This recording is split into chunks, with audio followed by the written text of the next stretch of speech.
Hello guys! So nakauwi na kami, dito na kami sa bahay. Tapos, ang nangyari sa bakasyon namin is labahan. Ang dami nating labahan. Ayan, labahan ng tambak. So ayan, nakalaban na ako ng kalahati. Ayan, pinaglalabanan ng kalahati. Kasi ang dami. Ang dami naming labahan sa bakasyon namin.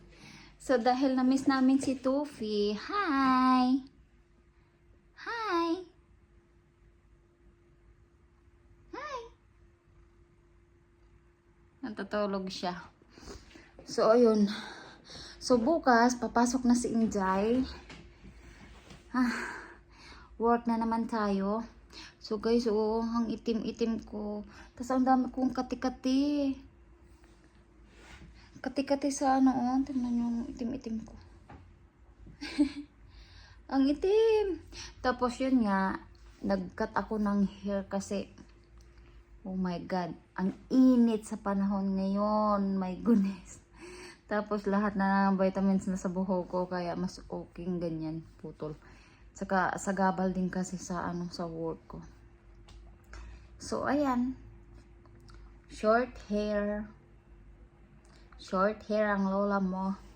Ang isa, oh, naglalaro. So, ayan, ang dami kong ano. Nasunog ako sa dagat. So, yun, papasok na ako bukas. Kaya, back to reality na naman tayo. Busy. Stress sa work. Masarap na magbakasyon na lang ng magbakasyon, no? Ay, sana. Kaso kailangan din naman natin magtrabaho.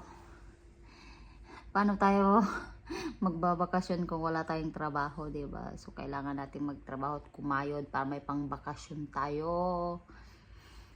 So ayun, nag-enjoy naman kami doon sa Crucia, tapos pumunta kami ng Vienna, Austria. So okay naman 'yun sa awa ng Diyos. Okay naman yung biyahe namin. Wala namang hindi magandang nangyayari. So ayun, thankful pa rin kami kasi syempre, 'di ba? Nakapunta kami ng ayun, dagat.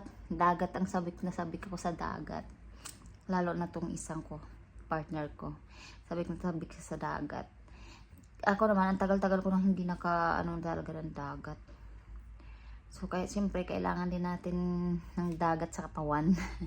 Kaya nasunog ako. Talagang bilad ako sa init. Tapos, ligo sa dagat. So, ayan. How's my look naman? Diba? Ay, maiksiin na. Hindi nga siya pantay. Oh. Hindi siya pantay. Pero okay lang. Style na lang yan. Mahirap maggupit, no? Pag sarili mo lang. So, ayun. Sana next year ulit makapag-vacation kami para makapag-rest naman kami sa aming trabaho. So, syempre, hindi naman tayo trabaho lang ng trabaho, diba? Syempre, kailangan natin ng rest. Hindi lang yung ibang rest, yung yung naka-live ka talaga ng siguro, kagaya sa akin, 2 weeks, 1 week, okay na yon. Pero pag uwi ako ng Pinas, siguro, marami-rami akong doon, bakasyon. So, ayun. Yun na nga. Kakayod na naman tayo bukas. At, ngayon kasi summer na eh. Plan namin is pumunta kami dun sa una kong trabaho dito sa Poland.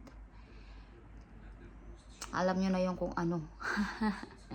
Yung una kong trabaho dito sa Poland. Kasi, pitasan na bukas. Pitasan na siya bukas. Kaya gusto ko bumili kami doon. Kasi syempre healthy din yung fruits na yun. Grabe.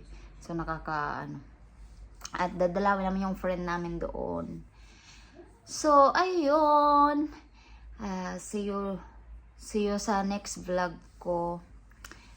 Sana subaybayan nyo yung lifestyle namin dito sa Poland. Lifestyle ko dito. And yung life natin dito as a OFW, tapos may partner. Yun. So, thank you for watching, guys. Bye-bye!